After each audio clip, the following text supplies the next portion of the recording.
Graça e paz, aleluia! Chegamos finalmente na última semana, a 6ª semana da nossa campanha de 40 dias de jejum e oração, o caminho da santidade. Tem sido semanas abençoadoras e nessa última semana o tema é nosso compromisso de viver no caminho da santidade. Nosso compromisso de viver no caminho da santidade. Ou seja, não é apenas algo para essas semanas apenas, para esses 40 dias de jejum e oração.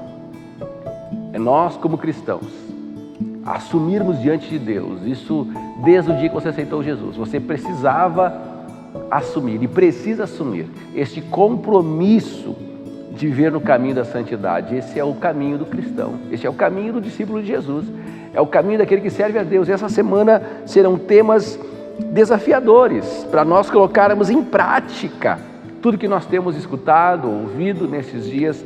Somos desafiados a experimentar. E o tema de hoje é um tema bastante polêmico, algo que é importante e que nós temos visto ano passado principalmente e nos últimos anos muito problema nessa área. O tema é: fuja da imoralidade. Paulo, escrevendo aos Coríntios, ele fala o seguinte no capítulo 6, verso 18: fujam da imoralidade sexual. Todos os outros pecados que alguém comete fora do corpo, os comete. Mas quem peca sexualmente, peca contra o seu próprio corpo. Olha só, que tema forte, polêmico. Fuja da imoralidade sexual. Parece algo tão distante de nós, mas na verdade esse tema é um tema que realmente tem causado muitos transtornos ao longo da história da igreja. Ao longo da história cristã, quantos homens de Deus, quantas mulheres de Deus, quantos servos de Deus caíram neste pecado, nesta área, a imoralidade sexual. Imoralidade sexual. Sabe, queridos, nós vivemos num mundo em que tudo à nossa volta há um apelo para a sexualidade. Até é interessante dizer que a palavra sexualidade tem um aspecto muito mais amplo, né? Mas aqui, sobre imoralidade sexual, é algo que está diretamente ligado ao sexo, ao nosso envolvimento sexual com alguém. Imoralidade sexual. Quantos pastores, líderes, homens de Deus, que acabaram caindo nesta área tão séria? E por que, irmãos? Por que, queridos, que tantas pessoas sofrem com isso? Parece que falar desse tema é algo assim que é ofensivo, mas a verdade, Deus nos criou como homens, como mulheres, como seres humanos, com desejos. O desejo, o sexo em si não é pecado, não é pecaminoso. Deus colocou no homem e na mulher o desejo, os seus hormônios, porque dentro do casamento, uma vida saudável, é importante isso também. Faz parte da vida. É a forma que Deus criou para nós perpetuarmos a nossa espécie. O problema é que por causa do pecado, da queda de Adão, por causa da natureza humana caída, essa área ficou, de uma certa forma, algo que foi usado pelo inimigo para causar muitos problemas. Por quê? Porque há ideias a respeito disso completamente fora do plano de Deus. Na verdade, o tema sexo ficou banalizado, perdeu o propósito. Esse tema se tornou algo que tem causado tantos dissabores porque o corpo tem sido banalizado. Esta área tem sido muitas vezes uma área mal compreendida, em que as pessoas não entendem que Deus criou tudo com propósito.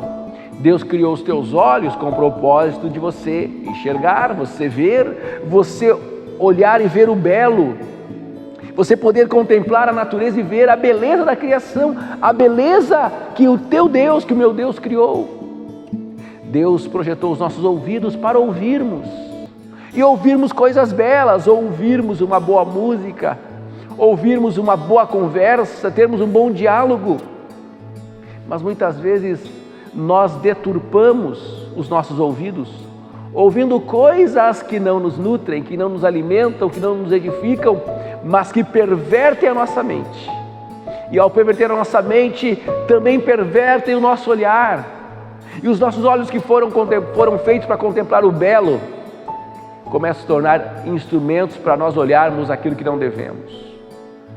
Tem pesquisas recentes comprovando uma quantidade absurda, um percentual enorme de homens e mulheres que se tornaram reféns, viciados em pornografia, porque o mundo ostenta o sexo de uma forma banal, banaliza e faz do sexo algo nojento, algo que muitas vezes parece que não tem propósito algum, mas Deus criou com um propósito.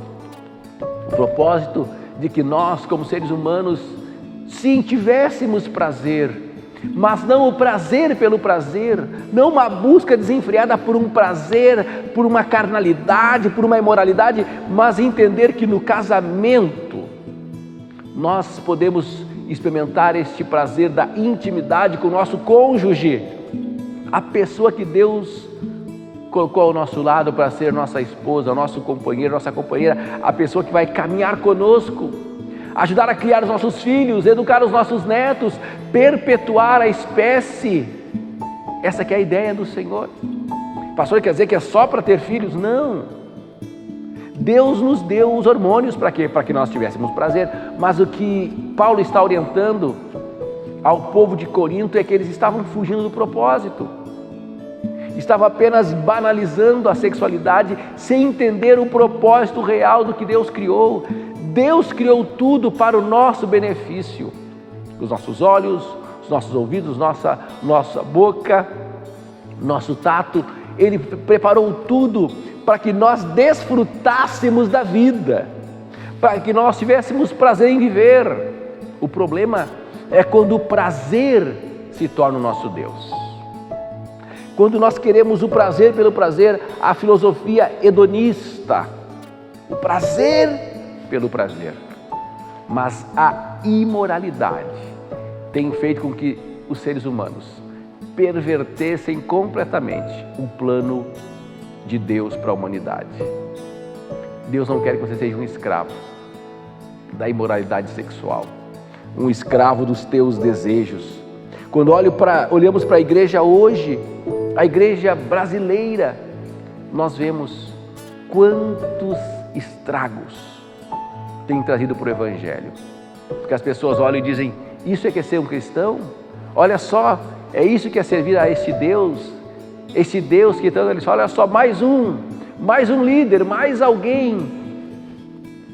3 coisas que nós sempre aprendemos que derrubam homens e mulheres de Deus: o dinheiro, a fama, né? Que produz orgulho, e o sexo. Estas áreas são áreas que o inimigo mais ataca. O dinheiro, a compulsão, o dinheiro, o mamon se torna o nosso Deus. A sexualidade, o orgulho, a fama. Mas que eu e você possamos entender, e como diz o nosso desafio que Paulo nos dá, fujam, corram, fujam da imoralidade sexual. Por que Paulo fala fujam? Porque não tem como resistir isto. A Bíblia fala, o apóstolo Pedro fala, que nós temos que resistir o inimigo. A Bíblia diz, sujeitai-vos, pois, a Deus, resistir o diabo e ele fugirá de vós. O diabo, você resiste quando está submisso à vontade de Deus. Se você está submisso a Deus, você resiste o diabo, ele fugirá de você. Agora, a imoralidade, você não resiste. Você corre dela. Você foge dela. para que você não seja dominado por ela. Que Deus abençoe você, que Deus abençoe a sua vida, que Deus abençoe a sua alma, em nome de Jesus.